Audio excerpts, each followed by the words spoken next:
নমস্কার বন্ধুরা, সৃজনস কিচেনের আর একটি নতুন পর্বে তোমাদের সকলকে জানাই অনেক অনেক স্বাগত। তো সামনে তো গণেশ চতুর্থী, তাই আমার আজকের রেসিপি গণেশ চতুর্থী স্পেশাল মতিচুরের লাড্ডু। তা আবার কোনো রকম ছাঁচ বা মোল্ড ছাড়াই শুধুমাত্র একটা সুজির প্যাকেট দিয়ে খুব সহজেই এরকম সুন্দর মতিচুরের লাড্ডু বানিয়ে নিতে পারবে। আর দেখেই নিশ্চয়ই বুঝতে পারছো যে কতটা সুন্দর হয়েছে দেখতে এই মতিচুরের লাড্ডুগুলো।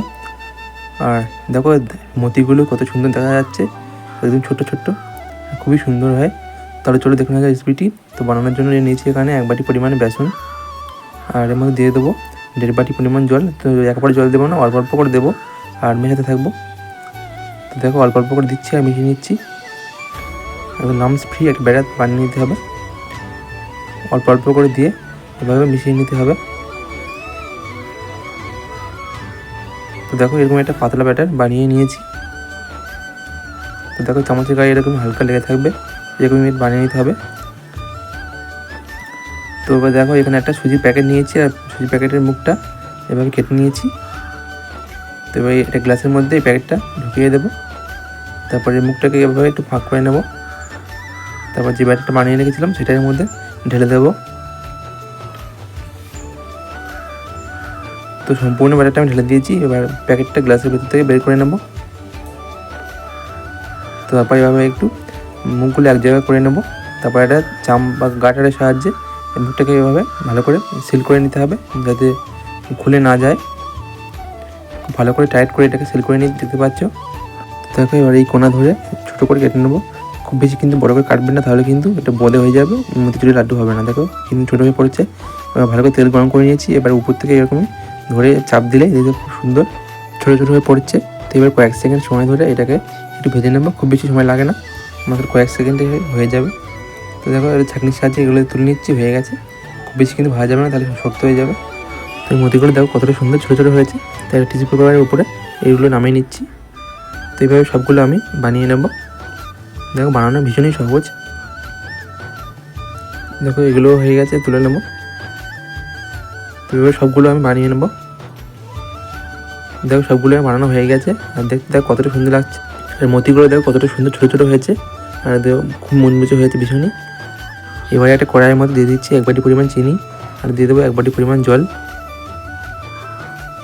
আর দেবো খুব সামান্য একটু এলাচি গুঁড়ো, খুব সুন্দর ফ্লেভার হবে এতে। আর দিয়ে দেবো সামান্য একটু ফুড কালার। ফুড কালার দিলে খুব সুন্দর লাড্ডুর মধ্যে একটা কালার হবে। এখানে আমি হলুদ রঙের ফুড কালারটা ব্যবহার করেছি। দেখো চিনি শিরাটা ফুটতে শুরু করেছে। যখন আমি চিটচিটে মনে হবে তখন ভেজে রাখা মতিচুরগুলো দিয়ে দেবো। দিয়ে খুব ভালো করে মিশিয়ে নিতে হবে। তো দেখো ফুটতে শুরু করেছে খুব সুন্দর। তো এভাবে লো ফ্লেমে এটাকে ভালো করে জাল করে নিতে হবে। দেখো 3-4 মিনিট পর চিনি শিরাটা কিন্তু খুব সুন্দর টেনে নিয়েছে। আর দেখো একদমই সফট হয়ে গিয়েছে। তো এবার গ্যাসের ফ্লেমটাকে আমি অফ করে দেবো। এবার এটাকে একটু ঠান্ডা করে নেবো, তারপর লাড্ডু বানাবো। দেখো মিশ্রণটা ঠান্ডা হয়ে গেছে। এখান থেকে অল্প অল্প করে নেবো।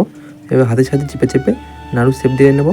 একটা তৈরি হয়ে গেল, একটা প্লেটের উপর তৈরি নিচ্ছি। এভাবে সবগুলো আমি বানিয়ে নেবো। দেখো বানানো ভীষণই সহজ, কত সুন্দর সহজেই তৈরি হয়ে গেল কোনো রকম ছাঁচ ছাড়া, শুধুমাত্র একটা সুজির প্যাকেট দিয়ে। তো এবার উপর থেকে দিয়ে দিচ্ছি অল্প করে একটু বাদাম কুচি। এতে দেখতেও সুন্দর লাগবে আর খেতেও খুব ভালো লাগবে। তো তোমরা চাইলে এখানে বাদামের পরিবর্তে চারমগজেরও ইউজ করতে পারো।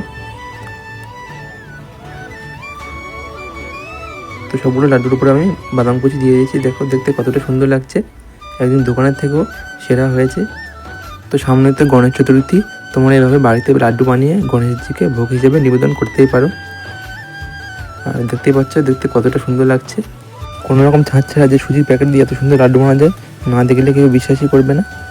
দেখো দেখতে কতটা সুন্দর লাগছে। আর মতিগুলো দেখো কতটা সুন্দর বোঝা যাচ্ছে, একদিন ছোট্ট ছোট্ট মতি। আর দেখো কত সফট আর জুসি হয়েছে লাড্ডুগুলো, ভীষণই সফট আর জুসি। আর দেখো মতিগুলো কতটা সুন্দর। তো আজকের ভিডিওটি কীরকম লাগলো কমেন্ট করে জানাতে ভুলবেন না। আর রেসিপিটি ভালো লাগলে প্লিজ চ্যানেলটি সাবস্ক্রাইব করে পাশে থাকবেন। তো আজকের মতো ভিডিওটা এখানে শেষ করছি। আবার দেখা হবে নতুন কোনো রেসিপির সাথে। এতক্ষণ আমার সাথে থাকার জন্য সকলকে জানাই অসংখ্য অসংখ্য ধন্যবাদ।